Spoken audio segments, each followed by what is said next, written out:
Be me, Mark, just a regular software developer. My life isn't a movie, I just write code, collect a paycheck, and try to have a quiet life. Work at a mid-sized tech company, the kind that's successful enough to be stable but not big enough to be soulless. Or, so I thought.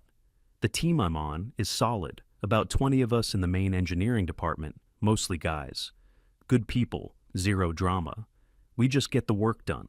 The atmosphere was always the best part of the job.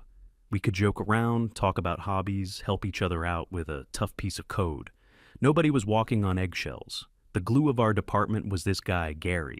He's a senior engineer, probably in his late 50s. Been with the company since it was just 5 people in a garage. Knows the legacy code like the back of his hand. Gary's from a different era. He tells dad jokes, calls everyone chief or champ, and has a story for every situation. The kind of guy who would bring in donuts for no reason. He wasn't malicious, not an ounce of it in him. Just an old-school, good-natured dude.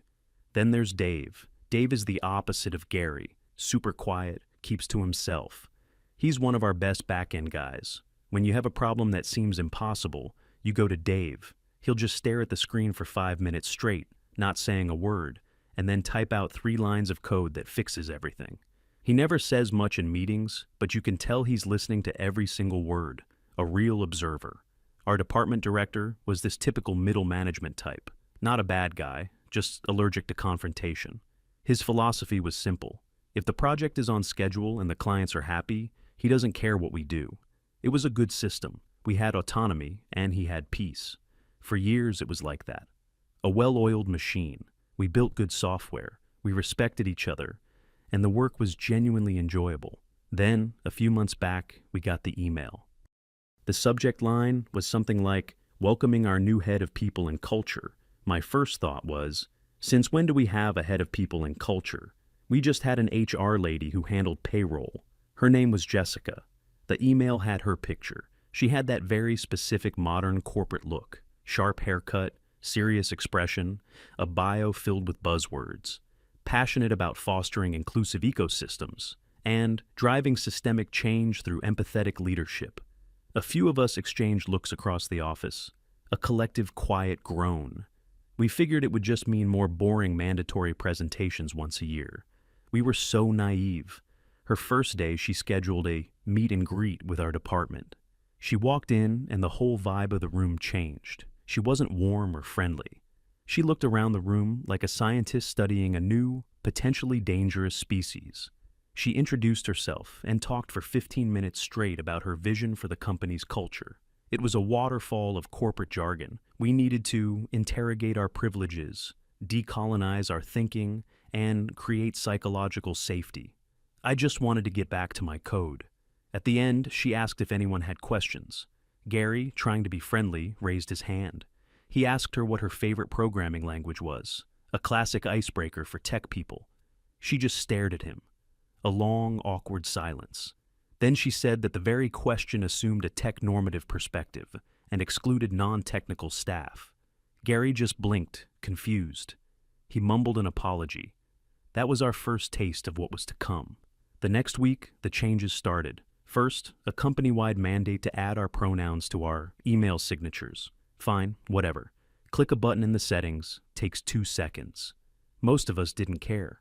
But it was the way the email was worded. It wasn't a suggestion, it was a demand framed as the bare minimum of human decency.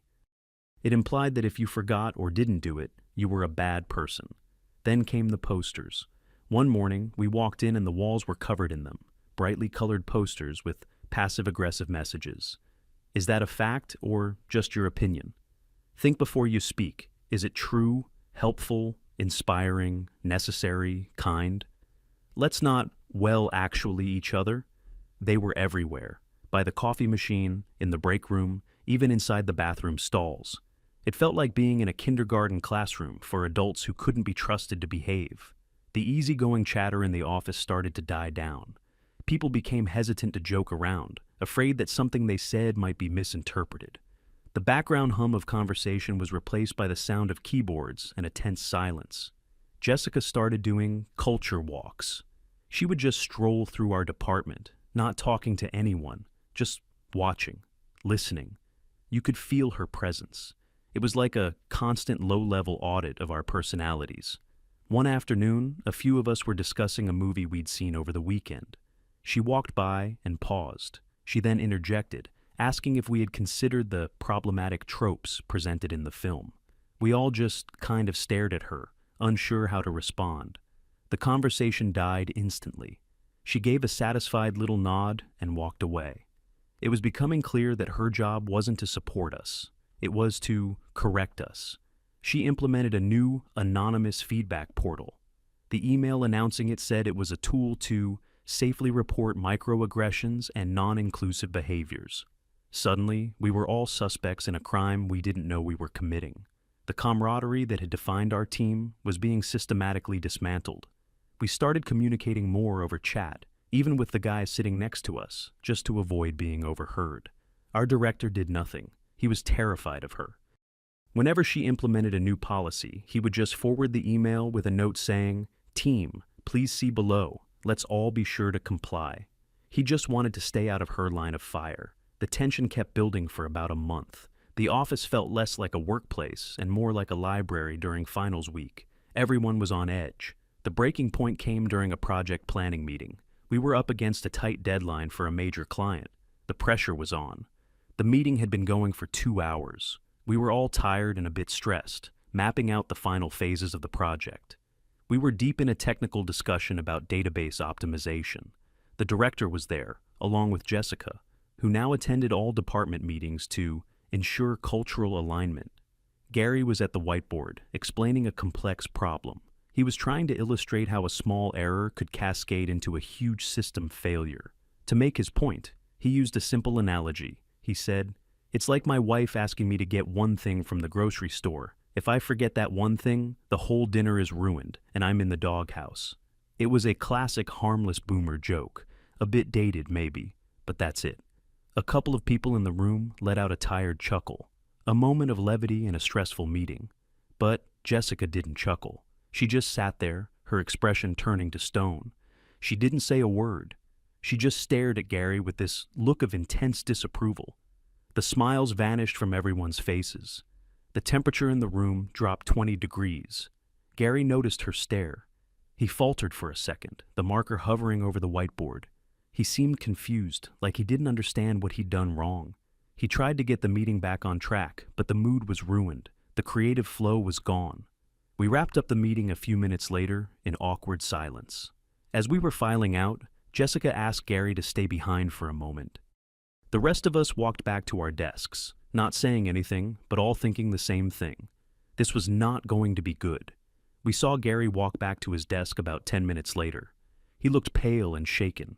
He sat down, stared at his monitor without typing, and then just packed up his bag and left for the day without a word to anyone. It was the first time I'd ever seen him look defeated. The next morning, the email landed in our inboxes. It was from Jessica. The subject, mandatory workshop, accountability in the modern workplace.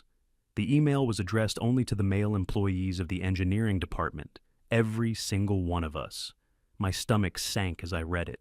The email was a masterpiece of corporate speak and veiled accusations. It talked about a recent incident that had highlighted the urgent need for re-education on workplace dynamics. It mentioned harmful stereotypes and the perpetuation of patriarchal narratives. It never mentioned Gary by name, but we all knew what it was about.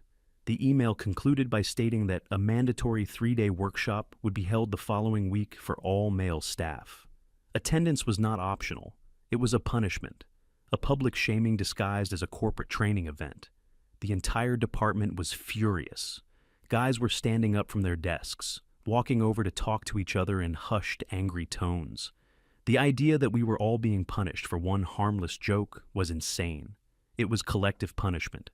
We were being treated like a gang of misbehaving children.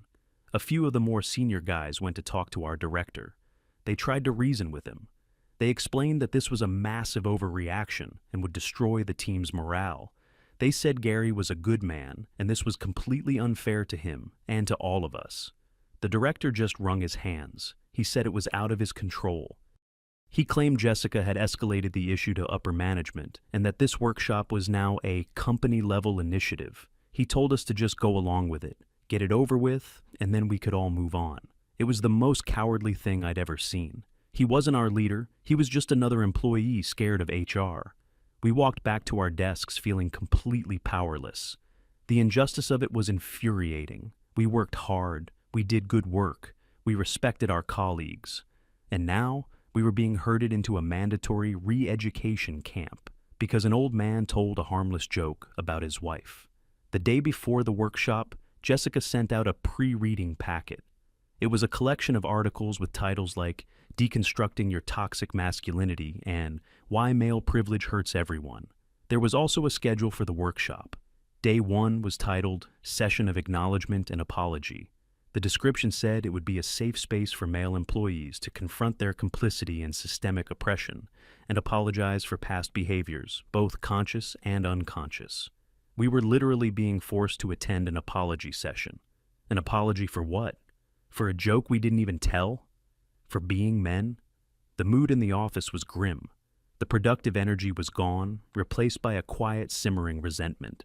That night, the private team chat, the one with just the guys, was on fire. Everyone was venting. Some guys talked about quitting. Others talked about just not showing up and daring the company to fire all 20 of us. One guy suggested we should go and just argue with every single point, completely derail the whole thing. But we all knew that any form of open rebellion would just be used against us. They would fire the ringleaders and paint us all as aggressive and unwilling to learn. It would be career suicide. We'd be labeled as problems, and it would follow us. We were trapped. There seemed to be no way out. We either submit to the humiliation, or we lose our jobs. Then, around 10 p.m., a message popped up in the chat.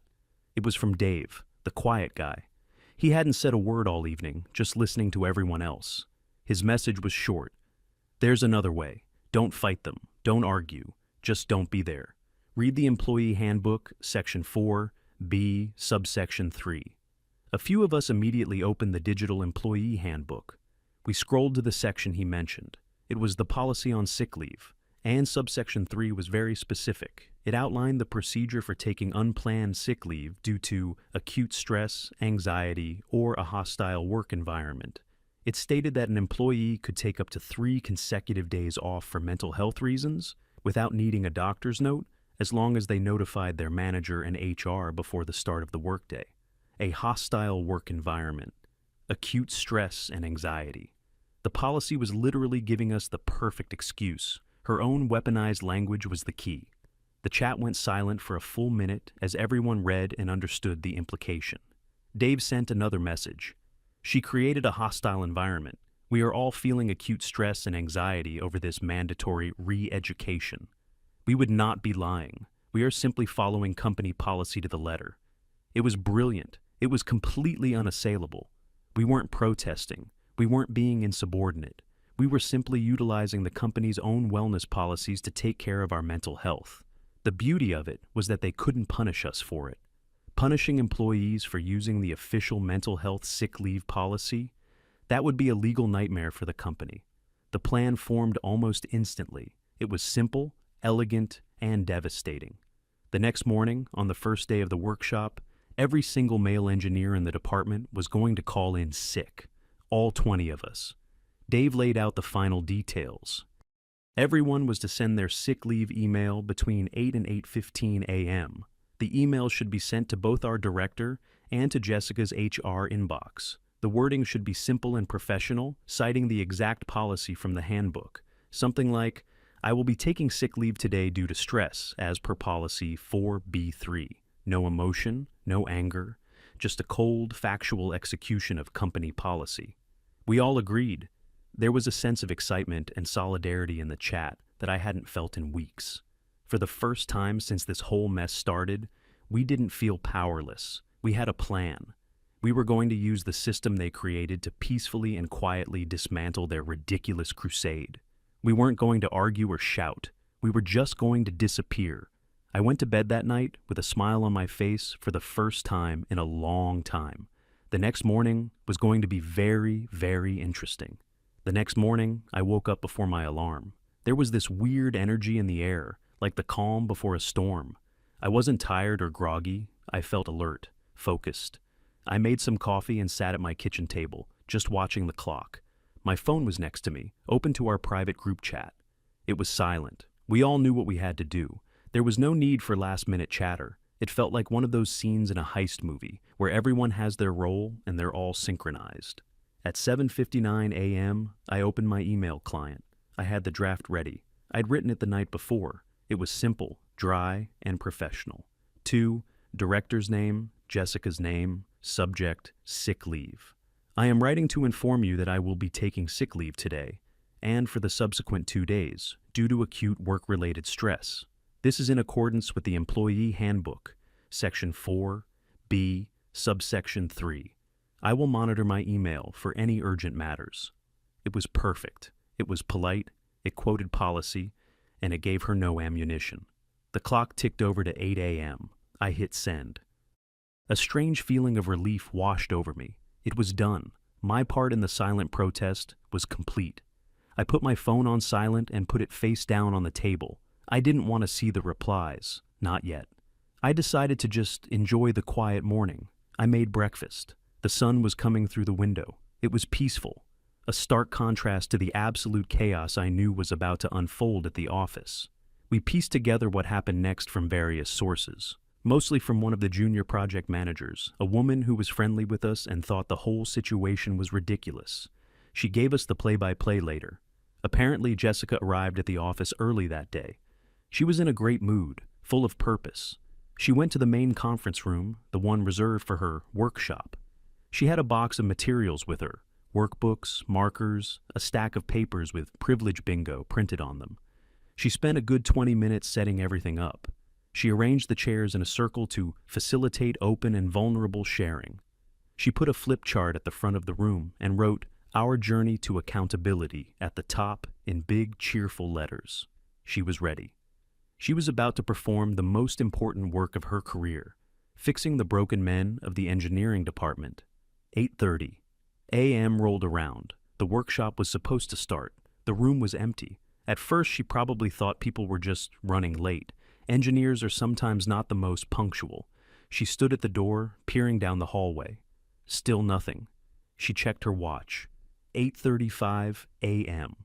A little flicker of annoyance. How dare they be late for their own mandatory re-education? She walked back to the head of the conference table, pulled out her laptop, and decided to check her email, probably to see if our director had sent a reminder to the team. And that's when she saw it. The first email, then the second, then the fifth.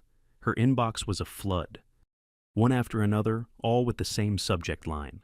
Sick leave, from me, from Dave, from Gary, from every single male engineer. She clicked on one, read it, then another. It was almost identical, and another, the same. The same dry, professional tone, the same reference to Section 4, B, subsection 3. The story goes that she just sat there, staring at the screen, her face getting paler and paler. Her cheerful, self-righteous mood evaporated, replaced by cold, dawning horror. This wasn't a coincidence. This was organized. This was a mutiny. Her first reaction wasn't to question her own actions. It was pure rage. She saw it as a personal attack, a coordinated campaign of masculine aggression designed to undermine her authority. She grabbed her laptop and stormed out of the empty conference room, heading straight for our director's office. She didn't knock, she just burst in. Our director was on the phone, and he looked stressed. He held up a finger, signaling for her to wait, but she was having none of it.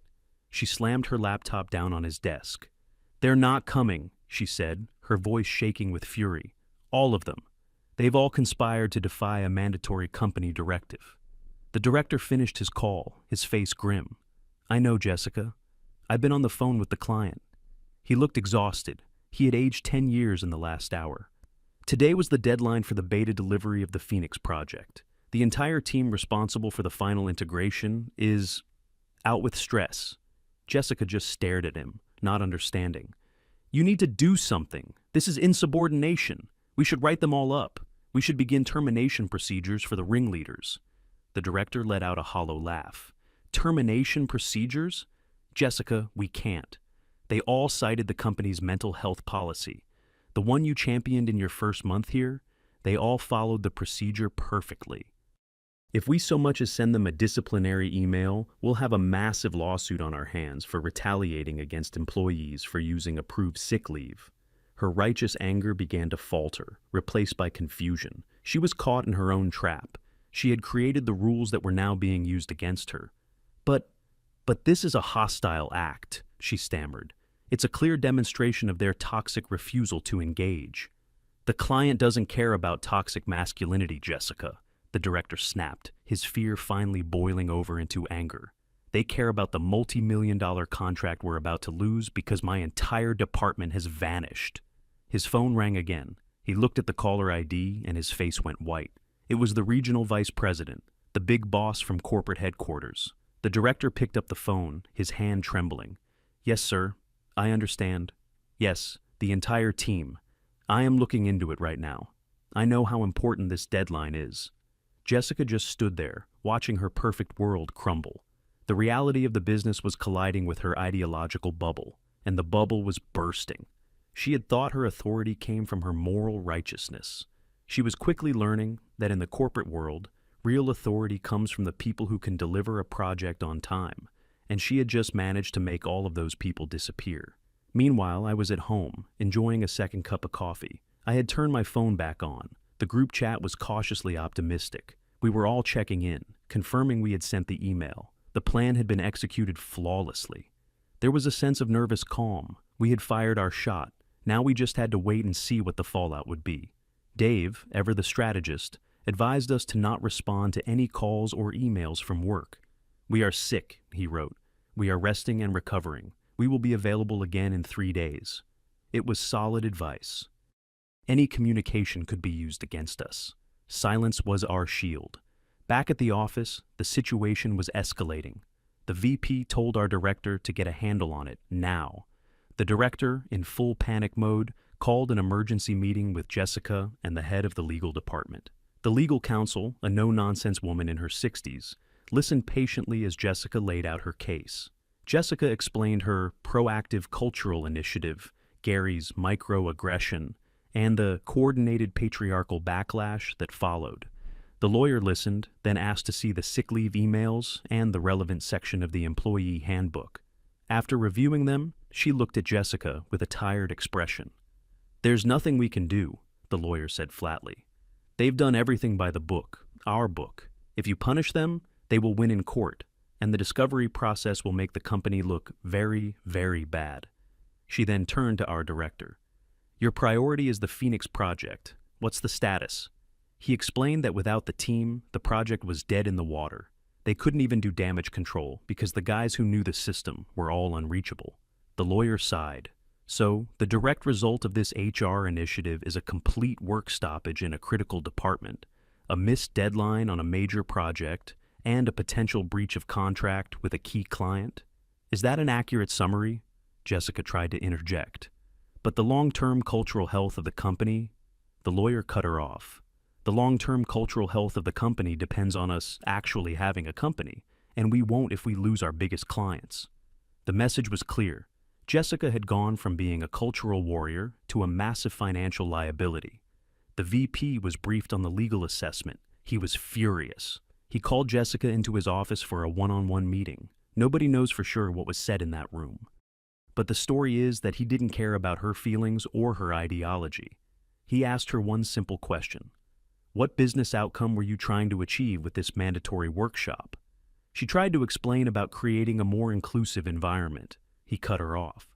I'm asking about a business outcome. Did you expect this to increase productivity, improve code quality, strengthen client relations? She had no answer. Her entire framework was built on social and ideological goals, not business metrics. He then apparently laid out the actual business outcomes she had achieved. A 100% loss of productivity in a key team, a major project failure, and a severe risk to client retention. He told her she had demonstrated a profound lack of judgment. She had treated the company's most valuable technical assets not as partners, but as subjects for a social experiment. And the experiment had failed spectacularly. The second day of our sick leave was quiet. We heard through the grapevine that the workshop had been officially postponed indefinitely.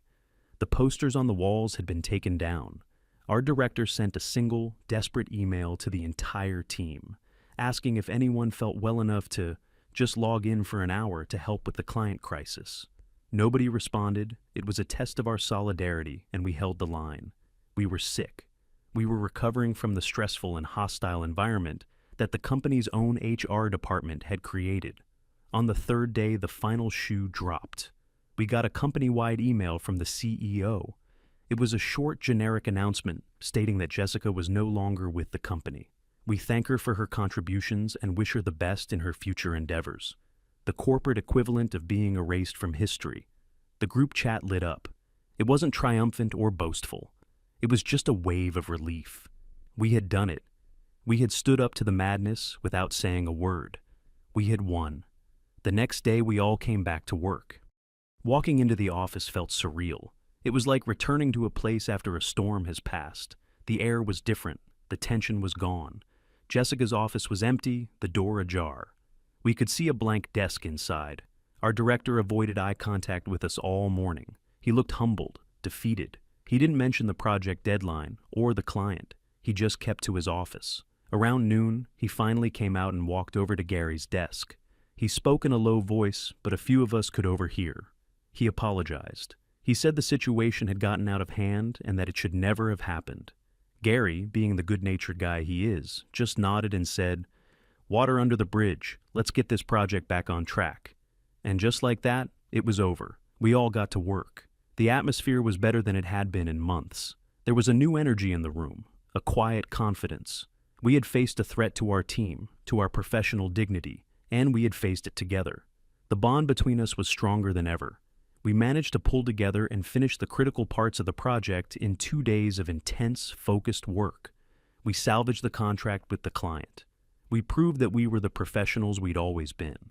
After work that Friday, the entire team went out to a local bar. All 20 of us. It wasn't a celebration. It was more like a collective exhale. We sat around a big table, just talking and laughing. We talked about everything except what had happened. We didn't need to. We all knew. We had all been part of it. Towards the end of the night, Dave, the quiet hero of our story, raised his glass. We all went quiet, waiting for him to speak. He just looked around the table at all of us, a small, rare smile on his face. "To sick days," he said. We all laughed and raised our glasses. To sick days. We had been pushed into a corner, accused of being toxic, and targeted for humiliation. They expected us to argue, to get angry, to give them the fight they wanted. But instead, we just chose not to play their game. Jessica wanted us to come to her session and apologize for who we are. Instead, the system she tried to create fell apart, and she was the one who was forced to leave. It was a quiet victory, one not with loud protests or angry words, but with coordinated silence and a perfect understanding of the rules. Sometimes the most powerful thing you can do is just refuse to show up.